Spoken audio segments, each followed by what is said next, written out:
آخرت کا عقیدہ، کیا آپ آخرت کا عقیدے کا مطلب جانتے ہیں؟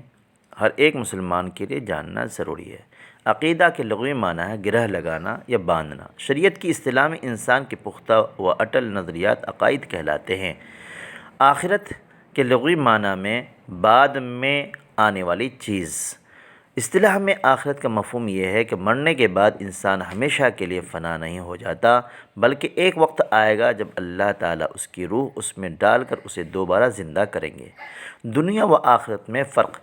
دنیا و آخرت میں بنیادی فرق یہ ہے کہ دنیا دارالعمل ہے، یعنی کام اور عبادت کرنے کی جگہ ہے، اور آخرت دارالجزا ہے، یعنی وہاں دنیا میں کیے گئے اچھے برے اعمال کا بدلہ دیا جائے گا۔